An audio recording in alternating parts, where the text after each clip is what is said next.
What's up everyone? So this is Sir J and this is part 11 of our Kotlin tutorials. So in here we will talk about the plus, plus, plus, and minus, minus operators together with the data type conversion. So papaliwanag ko kung ano yung data type conversions and kung bakit ba natin siya kailangan gamitin. Okay, so without further ado, so punta tayo guys kay IntelliJ and let's start our discussion. So over here, ang gagawin natin is, let me define a certain variable and then maglagay tayo ng isang val and then we have num1 is equals to 90. Okay, let's also have create num2, okay, is equals to 30. Okay, so over here, ang gagawin natin is, pagka, di ba, gumagamit tayo ng println, na sa loob, nilalagay natin si num1 plus sign and then nagalagay tayo ng num2. So, ang ginagawa niya, sina-add niya yung dalawang number.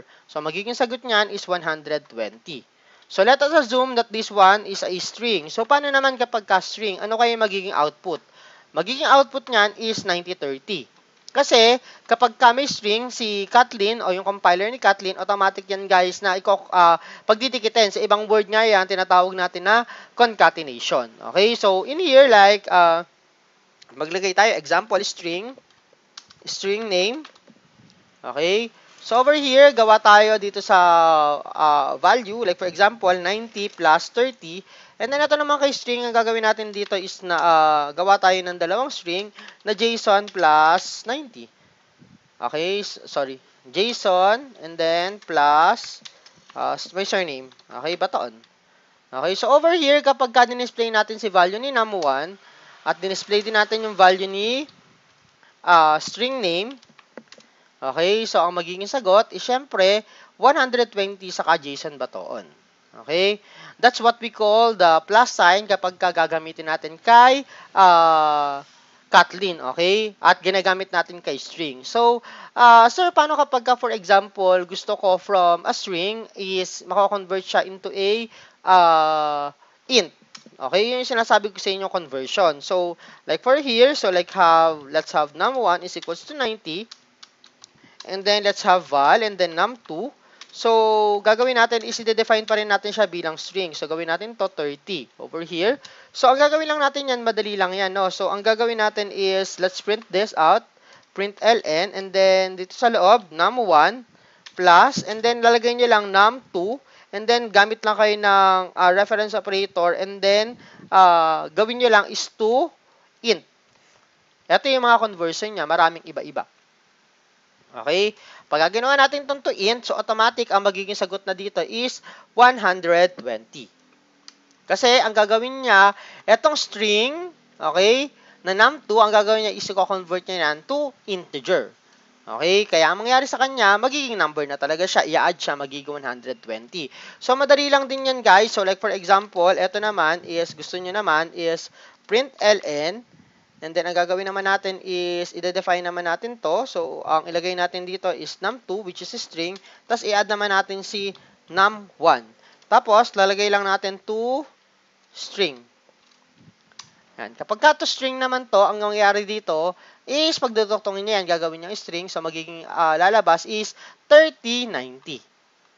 Okay? Kasi ito is, convert niya into a string. Okay? So, marami tong mga iba't ibang mga way kasi as you can see kanina, maraming mga options like nag-click kayo ng word na to, automatic marami kayong pwedeng pag-converta ng data type ng isang value. Okay? So, iba-iba yan. So, pwede nyo gamitin yan. So, pasok naman tayo guys dun sa may plus plus saka minus minus operator. Saan ba natin siya ginagamit? So, example, you have val and then num1 is equals to 80. Okay? So, kapag ka-print natin to, alam naman natin, example, nag-println tayo, nilagay natin si num1, ang magiging sagot dito is, syempre, the 80. Okay? So, kapag ang ginawa natin is print, and then naglagay tayo ng num1, and then naglagay tayo ng plus plus, ano magiging sagot? Sorry, magiging error pala to kasi si num1 natin isang val, hindi natin pwedeng balitan ng value. So, gawin natin siyang var. So, sagot sa kanya 80 pa rin. Okay? Hindi ba sir gumamit tayo ng plus plus? Hindi ba dapat ang mangyayari dito, magkakaroon na siya ng plus 1, magiging 81. So, hindi gano'n, no? So, ang mangyayari sa kanya is kapag ka plus plus kasi ang gagamitin, use the value and then add. Noon pa lang siya mag-a-add. Okay? Use the value and then add. So, kaya magiging 81 pa lang siya kapag ka-print pa lang natin si num1. Okay? Ganun siya. So, I hope na nagigets ha. If nagigets yun, comment lang something on the chat box. Okay? Mag-comment lang kayo na naintindihan nyo. Okay? So, paano kapag ka-example, naglagay tayo ng print. Ayun, no? Di ba? Doon pa lang siya naging 81. So, like for example, naglagay tayo ng print ln and then naglagay tayo plus plus num1. So, ano magiging sagot? So, kapag ka plus plus num1 yan, ang magiging sagot, 80, 80, 82. So, ito naman, add plus 1 and then use it. Okay, parang ganun. Okay, so, kaya 82 na agad. So, same lang din yan, guys, kapag ka minus minus yung gagamitin. So, in here, gawa natin to ng minus minus. Siyempre, kapag ka minus minus, ang sagot pa rin dyan, siyempre, 80, tsaka 80 pa rin.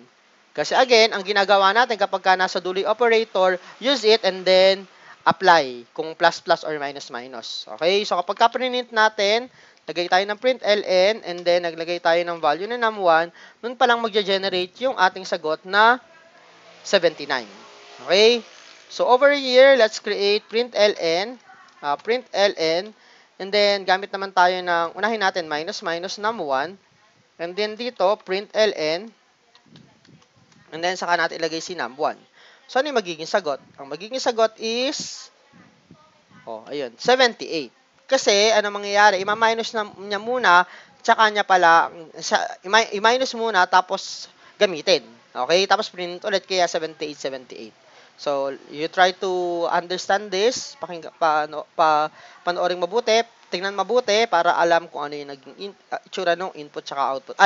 Yung mga output natin from this following code. Okay?